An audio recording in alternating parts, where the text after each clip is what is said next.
Hello tout le monde, on se retrouve pour une nouvelle vidéo et aujourd'hui je réponds à vos questions.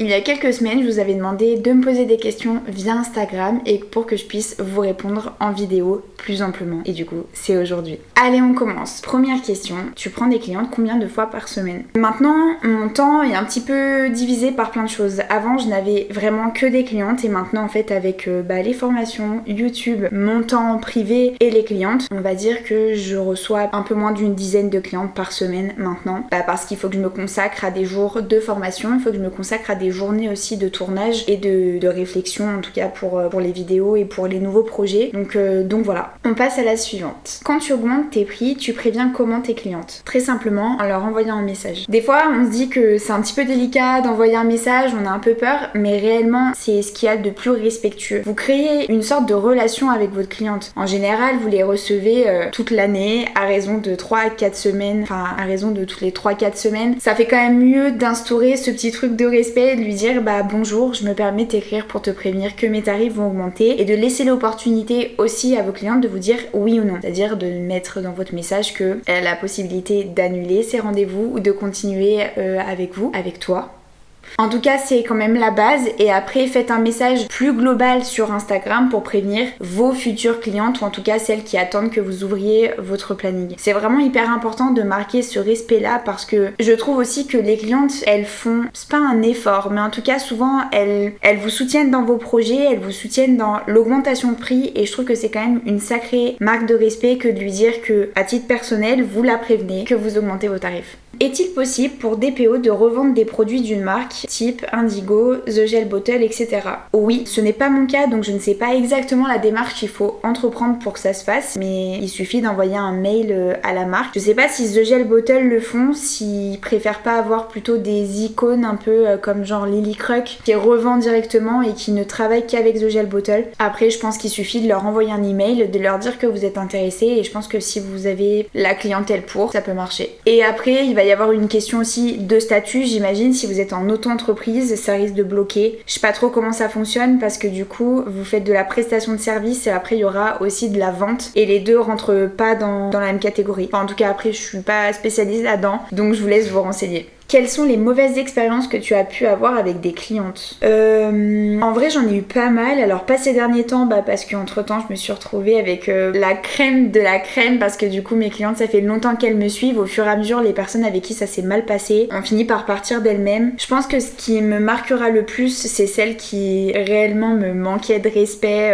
Par exemple, pour moi, je prends ça comme un manque de respect total, mais les filles qui faisaient des FaceTime pendant qu'on était en prestation ou qui regardaient des vidéos et qui du coup avec les pop sockets là qui tiennent les téléphones derrière, elle la posait et puis toutes les 5 minutes elle sort la main pendant que je faisais les ongles, elle appuie, elle re-rentre la main. Et il y en a une qui m'a bien marquée, je crois que c'était il y a 3 ans. C'était mon premier été où j'étais vraiment full et je l'avais pris au dernier moment, genre la nana m'avait envoyé un message, j'étais full.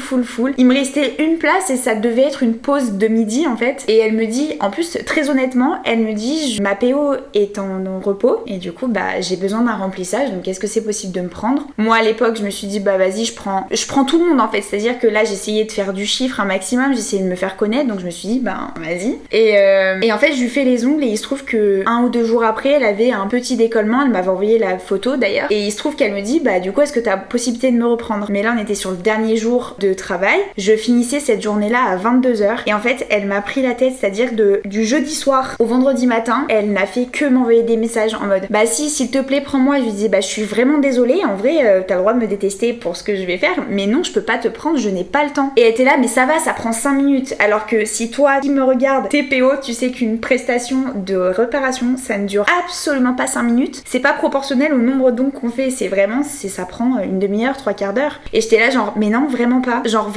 et elle insistait, puis je lui disais écoute je suis déjà bien gentille, là depuis hier soir j'essaye de t'expliquer, je suis vraiment désolée, c'est pas possible. Et en fait elle me lâchait pas et je me suis dit c'est la dernière fois que je prends des filles comme ça qui me prennent un peu par dépit, qui ont trouvé la seule meuf qui a de la place, sauf qu'en fait derrière elle m'a cassé la tête quoi, voilà.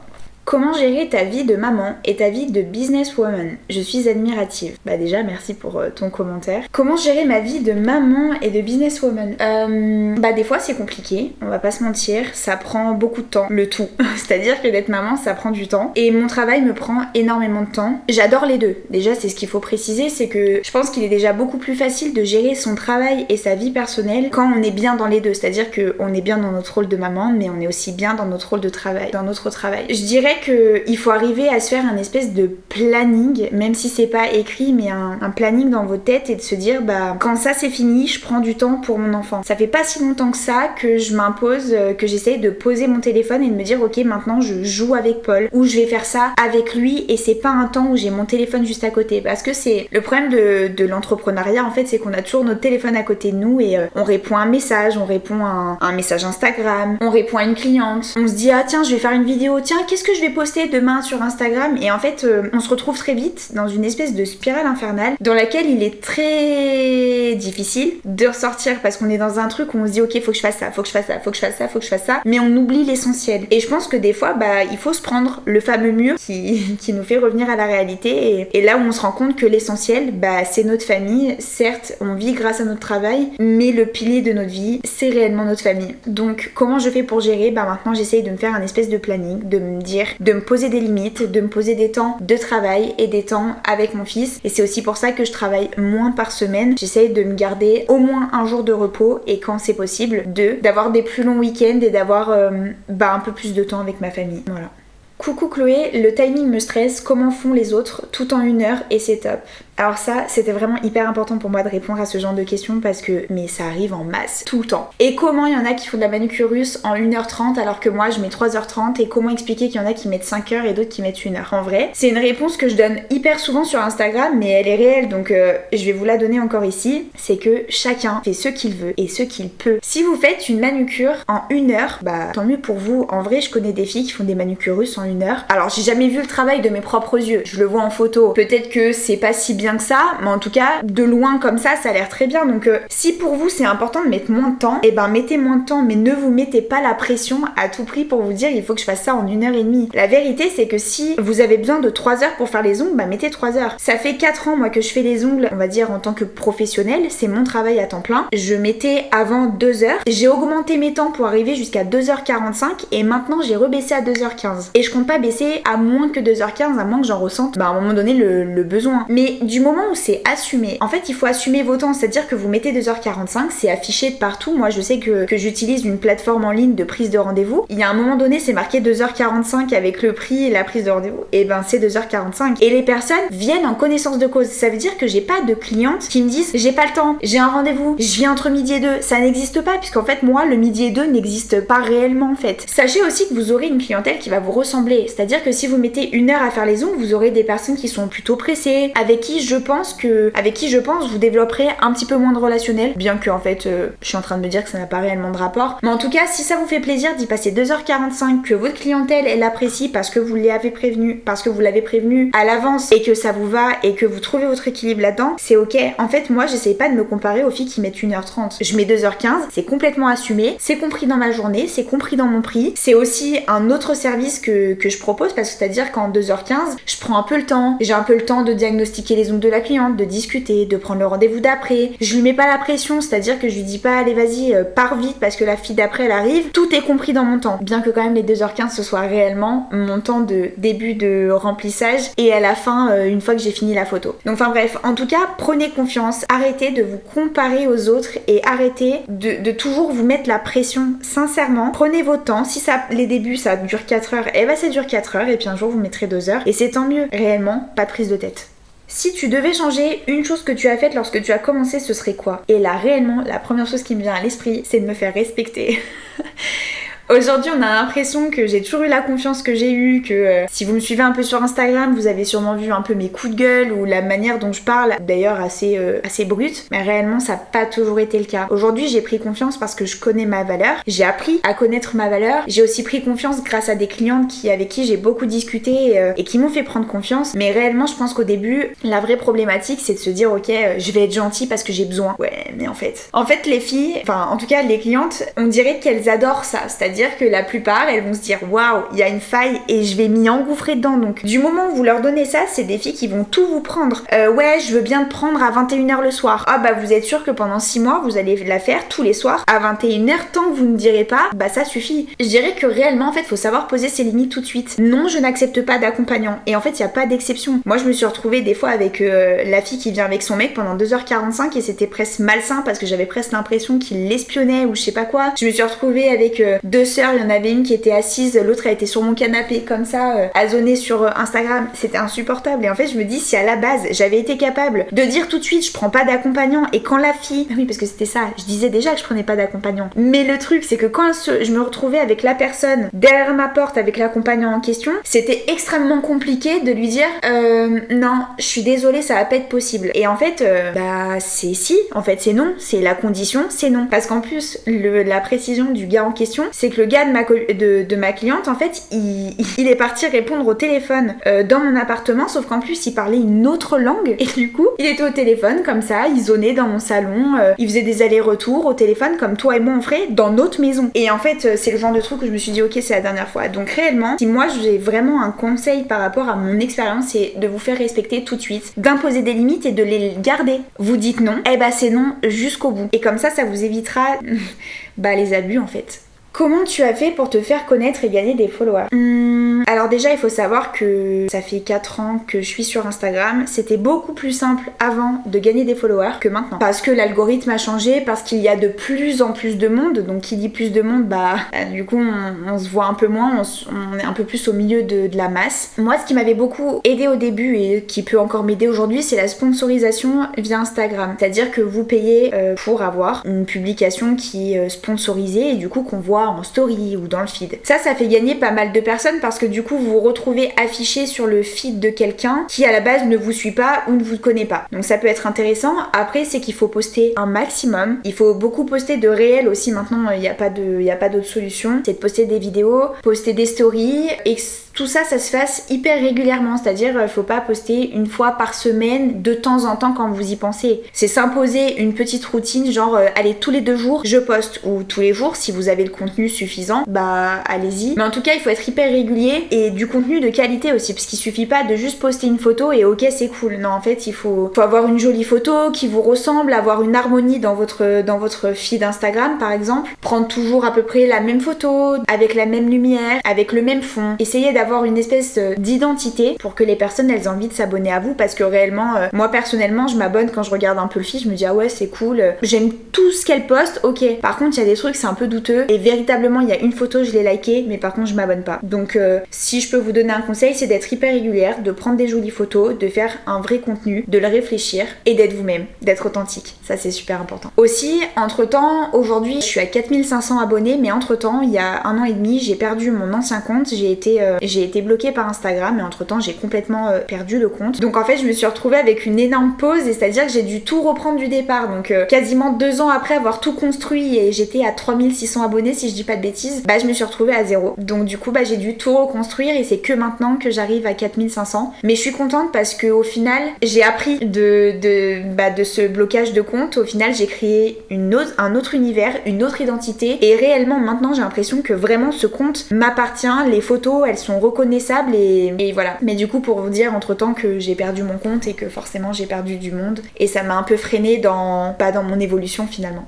Comment dire à sa PO qu'elle ne s'applique pas assez et que son travail n'est pas nickel? Bah change en fait. Genre, vous pourrez pas changer votre prothésiste ongulaire en fait. Elle a son style, visiblement elle est pas appliquée, c'est peut-être même pas important pour elle. Et si ça se trouve elle a l'impression de s'appliquer, c'est peut-être ça en fait. Je me suis toujours demandé d'ailleurs, quand on voit un travail mal fait, est-ce que la personne sait qu'elle travaille mal ou est-ce qu'elle a l'impression de travailler bien? Ou alors pire, est-ce qu'elle sait qu'elle travaille mal mais que c'est complètement assumé? Je ne sais pas. Ouais en tout cas, bah change, parce qu'en fait tu pourras pas lui imposer de travailler mieux, et à la fois j'ai envie de te dire, souvent on se dirige vers la personne qui nous ressemble le plus. Donc si son travail ne te convient pas, c'est que je pense que la personne tout court ne te convient pas. Est-ce que ça te ferait peur de déménager, de devoir recommencer ta clientèle? Alors à vrai dire, oui, non. Pourquoi? Parce qu'en fait ce serait tout recommencer ailleurs, mais non parce que je sais pertinemment que si ça devait se faire, ça se ferait en transition. Si je devais déménager, je ferais un petit peu des clientes d'un côté, mais je continuerais de faire mes clientes de l'autre, et peu à peu j'essaierais de plus décaler vers mon lieu de déménagement que le lieu où j'habitais. Après, ce qui me fait moins peur aussi, c'est que maintenant j'ai développé d'autres choses, c'est-à-dire que maintenant j'ai des formations qui me permettent d'être un petit peu plus confortable et qui me font un peu moins peur du coup financièrement de tout perdre et de tout recommencer ailleurs. Mais dans tous les cas, sachez que même avec l'expérience que j'ai, j'ai beau avoir créé tout ce que j'ai créé et avoir tout ça, aujourd'hui ça m'empêche pas d'avoir les chocottes et de me dire ok, si je devais tout plaquer, d'ailleurs je plaquerais pas tout en fait. Je ferai petit à petit pour pas me lancer une balle dans le pied et parce que je sais à combien ça m'a pris du temps de construire tout ce que j'ai ici. Donc si je devais déménager, tout ça se ferait en douceur, mais toujours avec une petite appréhension évidemment, puisque ce que j'ai construit ici, des fois on se dit est-ce que ça marcherait ailleurs? On ne sait pas. Comment tu fais pour gérer le petit quand tu reçois des clientes? Je le mets dans le placard et j'attends. Petite vanne. Non, pas du tout, c'est son papa qui s'en occupe, donc on a choisi de ne pas avoir de moyen de garde, en tout cas pas celui qui est classique, la nounou ou la crèche. Dès le départ, on s'est mis d'accord avec Théo, c'est Théo qui s'en occupe, donc maintenant il gère et Paul et le fait de travailler, puisque du coup on travaille tous les deux, mais en vrai ça se passe très bien. Encore une fois, je dis encore une fois parce que c'est quelque chose que je dis beaucoup, je n'ai pas honte de ma situation, c'est-à-dire que je n'ai pas honte que mes clientes voient Théo, j'ai pas honte que les clientes entendent Paul, l'entendent râler. Maintenant il fait des caprices genre. Des fois il vient gratouiller à la porte, il lance un petit jouet sous la porte. En vrai ça me dérange pas, donc je suis pas mal à l'aise avec ça. Donc réellement zéro problème. Mais du coup j'ai pas à le gérer en fait, pour répondre à ta question plus amplement. J'ai pas à le gérer, je m'en occupe pas. Une fois que moi je suis avec ma cliente, la porte elle est fermée et c'est son papa qui le gère et ça se passe extrêmement bien. Et en vrai après quand Paul il fait des petits coucous, les clientes elles adorent. Donc c'est trop cool. Comment faites-vous pour supporter tout ça? Et j'imagine que le tout ça en fait c'était les mauvais commentaires, parce que je crois que c'est la foire à questions, je l'ai faite après avoir mis des retours négatifs sur TikTok, sur YouTube et sur Insta. En vrai comment on fait pour supporter tout ça? On le supporte parce qu'en fait ça fait partie de l'envers du décor. Il y a toujours des bons et des mauvais côtés à une situation et j'ai accepté que d'être public sur Instagram, parce que même si j'ai pas 1 million d'abonnés, je rends quand même ma vie publique et mon quotidien public. Je pars du principe que ça fait partie des côtés négatifs, mais qui malgré tout arrivent. On va pas se mentir, sur TikTok, c'est juste les haters qui te font vivre. J'ai des vidéos qui ont fait énormément de vues. Pourquoi? Parce que ça a fait parler. Et en fait, il y avait quasiment que des commentaires négatifs, et c'est ce qui m'a rapporté le plus de vues. Donc on va pas se mentir, ça me ramène des followers. Et puis après, pour YouTube, en vrai, je partage ce que j'ai à partager. On aime, on n'aime pas, ok. Pour moi, j'aime pas, je commente pas. Mais il y a des gens qui se sentent obligés d'afficher leur mécontentement. Allez-y, en vrai, qu'est-ce que tu veux que je te dise? T'aimes pas, tu me le dis et je l'accepte. Et j'accepte qu'on peut pas tout le monde ne peut pas m'aimer, tout le monde ne peut pas accepter mon contenu, tout le monde ne peut pas adhérer à ça. Je vous partage ma vie nature peinture, notamment sur YouTube avec les uncuts. Moi ça me fait rigoler, vous ça vous fait rire aussi pour la plupart, donc en vrai je m'en fiche un peu. Bien qu'on va pas se mentir, des fois ça me fait de la peine. En fait sur le moment ça me fait de la peine, ensuite ça m'énerve et après je m'en fous. Donc en fait il faut juste se dire que c'est pas grave, ça fait partie du job et c'est comme ça. La fameuse question qui revient tout le temps et auquel je réponds enfin: tu gagnes combien par mois en tant que PO? Donc il faut savoir que le chiffre que je vais vous donner, ça dépend aussi de l'amplitude horaire que vous êtes capable de faire et que vous avez envie de faire. Je peux gagner entre 3000 et 5000 euros par mois, brut. C'est très important de le répéter, c'est brut. Donc ça veut dire que c'est pas mon argent de poche, c'est pas ce qui tombe tous les mois dans ma poche, c'est ce que je déclare en chiffre d'affaires auprès de l'URSSAF. Et ensuite, je paye.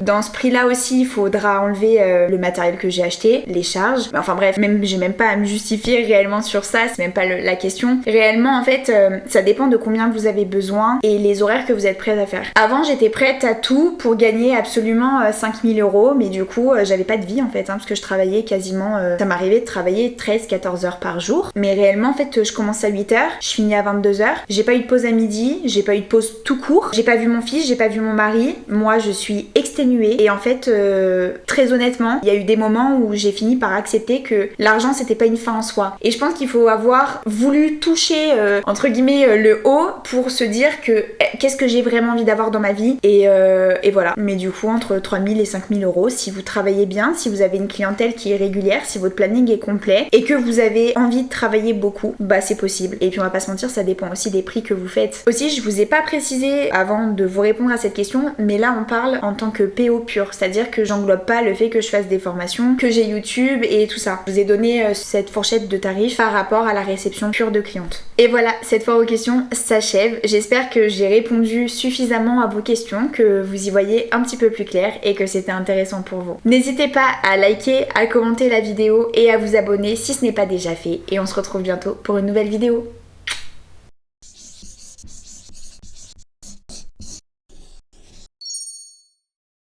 J'essaie de déverrouiller ton téléphone.